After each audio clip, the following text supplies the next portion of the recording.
Hi, a huge welcome to Steve's Kitchen here in Sicily. I have been absolutely loving the cannolo or cannoli.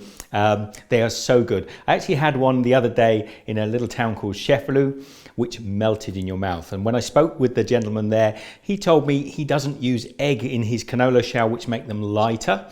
And I think I'm going to go with that particular recipe because some of the other ones I've had here have been harder, and I prefer the ones that melt in your mouth. And the other thing about cannolo is it's about the subtle differences of the local fortified wines. I'm sure over at Cefalù they would have used a Marsala wine perhaps. Here near Ragusa they may use another fortified wine from this region. So without further ado, let me share with you how I make my delicious Sicilian cannoli.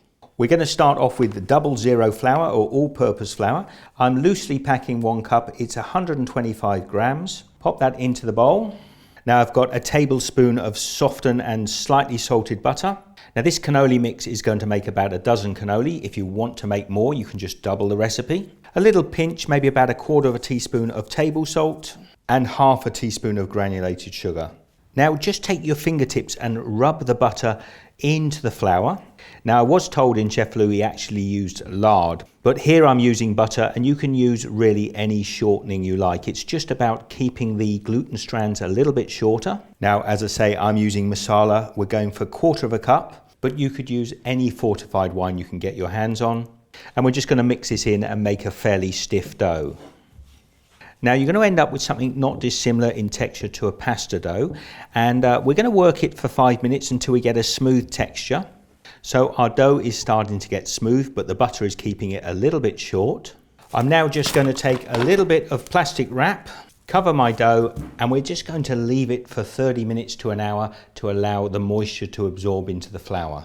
Now, whilst our pastry relaxes there, we're going to get and make a beautiful sweet ricotta filling. You could use a whipped cream if you like, but ricotta is really good.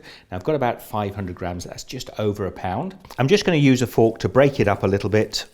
How sweet you decide to make the ricotta is up to you. I'm not going to go super sweet, but you can adjust at this time to whatever sweetness you like. I'm going for about 1/4 cup. We've got about 2 cups of ricotta in here.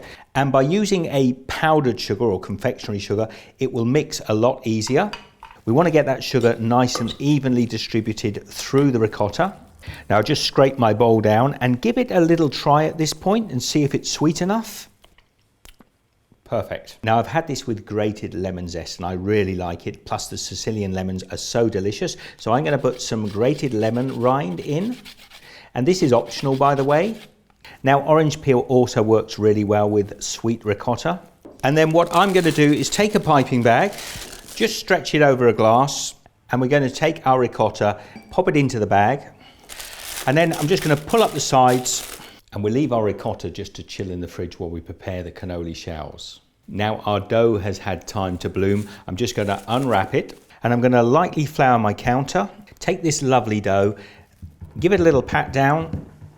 Now it doesn't look like a lot of dough, but it will make at least a dozen cannoli.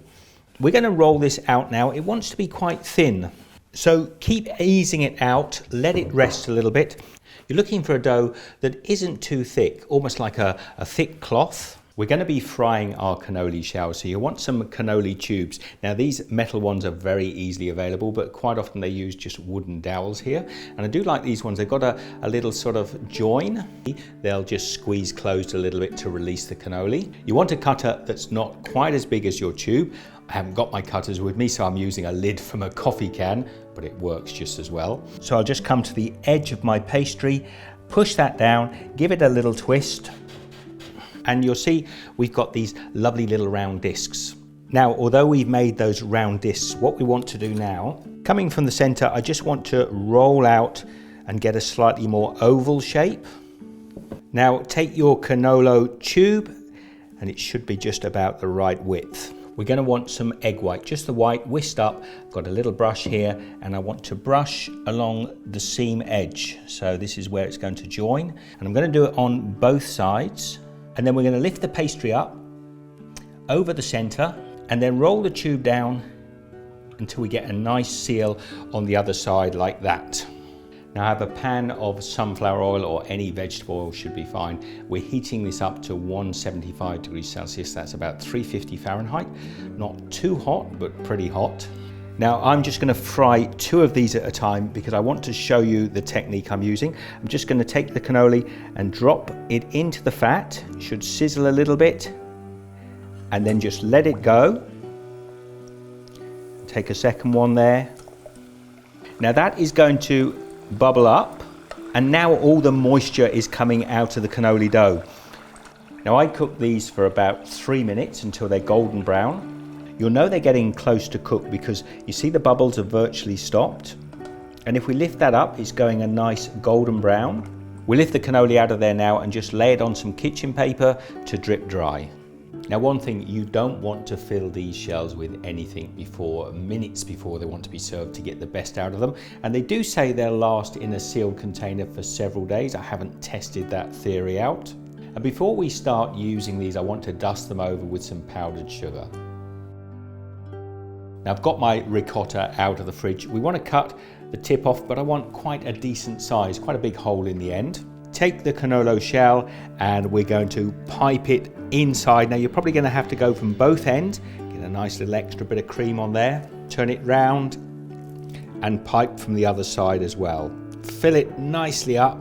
Now all over the world you see these with the little chocolate chips. I've not seen that in Sicily, but I like it with the chocolate chips. So just come in here. You can either mix it through your cream, or when you've finished, just roll it round in these little delicate chocolate chips. Both ends, of course. But hang on, let me just fill another one because I'll show you how I like it, and they make it here all the time in Sicily. Let me just quickly fill another one up. These gorgeous pistachio nut chippings. So we're just going to dip it in there. Look how pretty that looks. I just love them with the pistachios on. I'm going to give this a try and let you know what it tastes like.